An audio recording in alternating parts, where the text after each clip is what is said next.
Lietingas rytas, rajono centras Prienai. Čia atkeliavo energetikos dienos renginys iš Kauno. Lenk medį, kol jaunas, sako liaudės patarlė. Todėl Kauno regioninės energetikos agentūros darbuotojai pirmiausiai lankosi pas jauniausius prieniškius.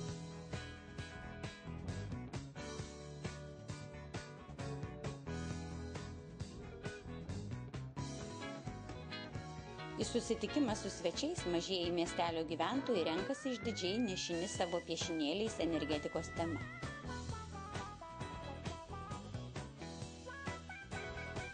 Renginio organizatorius Feliksas Zinevičius skelbia energetikos dienos Prienuose pradžią.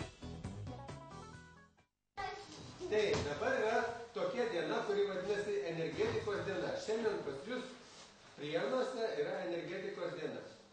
Šiandien mes lankomės pas jūs ir kalbėsim trupučiuką labai neilgai apie energetiką. Gal jūs žinot, iš kur ta energija į žemę atkeliauja? Gal jūs žinot? Ne! Nežinot. Tai žinokit, visa energija atkeliauja į žemę iš dangaus. Teisingai. O kas yra danguje?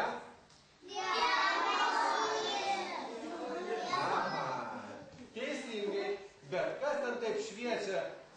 Raudonai, geltonai, stipriai. Saulė! Va, ir čia yra pats teisingiausias atsakymas, kadangi visa energija atkeliauja iš saulutės, iš saulės, kurią mes visi labai gerai žinom.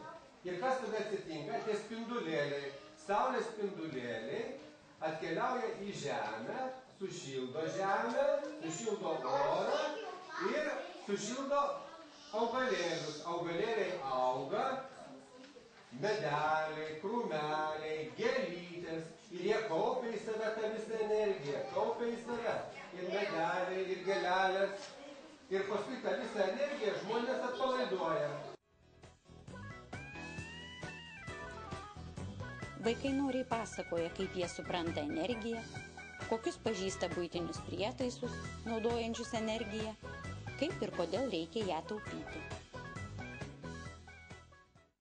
Kaip man, kas daugiausia elektros namie suvartoja? Televizorius. Ne, televizorius. Dar. Nu, nemažai, bet dar kažkas daugiau. Šaldytuvas irgi daug. Šaldytuvas irgi nemažai. Visi jie sunaudoja nemažai energijos. Irgi, bet biški mažiau. Bet daugiausiai sunaudoja šildytuvas, toks pečiukas elektrinis. Kai va dabar šalta, dar nešildo Prienuose, ne? Pas mus Kaune irgi dar nešildo. Ir įsijungia elektrą, kad pasišildyti, nes vis tiek šalta. O tas daugiausiai sunaudoja.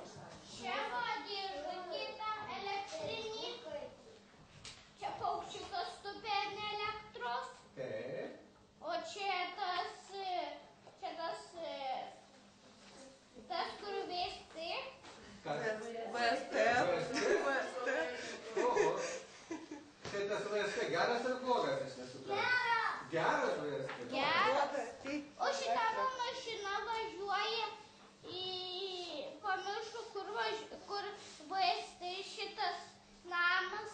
Aišku, VST priklauso tą mašiną. Ir paskui jisai apsisuka. Taip. Vienas vaikas lindo prie šviesos ten ir viską ėmė ir nuo šitos šviesos visus laidus.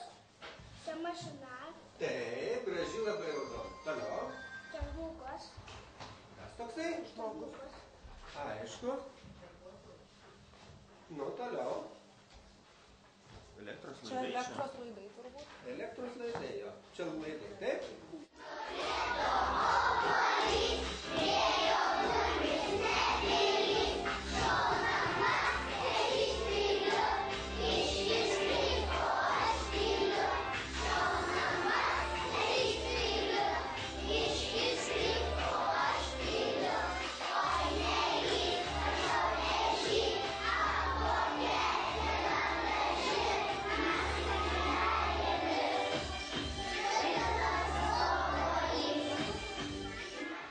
Vaikai moka iš dainelės teksto atskirti minimą energijos pasireiškimą ir pavaizduoti judesių. Vėliaus nuo ryto pilnas sodas jau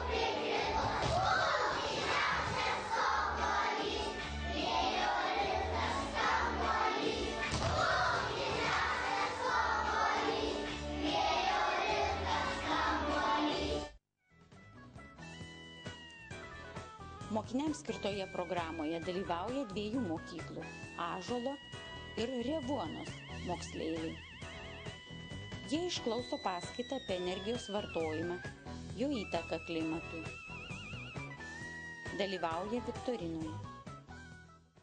Europos Sąjungos namuose, namų ūkyje, kuri tenka šildymui, kiek suvartojame namie, tarkim, šildymui, energijos procentaliai, dabar pasakysiu procentus, bus 25 procentai vien šildymui. Kas sako, oro? Gerai, teisingai, taškas. Duodam saldainių, visi pasilinki saldainių. Dėl blogo oro figūrinio važiavimo dviračių rungtis vyksta mokyklos sporto salėje.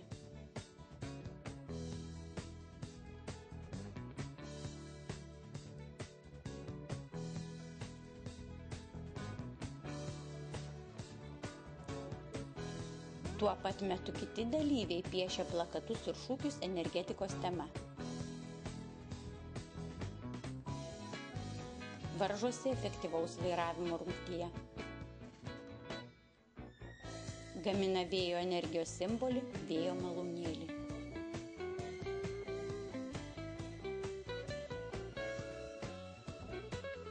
Įvertinus moksleivių darbus ir pasirodymą viktorinoje ir visose kitose rungtyse, nugalėtojams įteikiami prizai ir diplomai.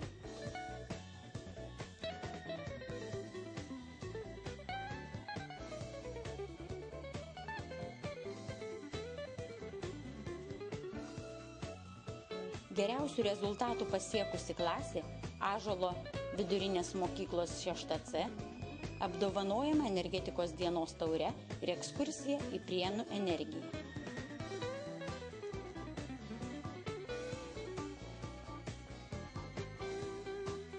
Renginys tęsiasi Prienų savivaldybėje. Tema ypač aktuali vyresniosios kartos gyventojams.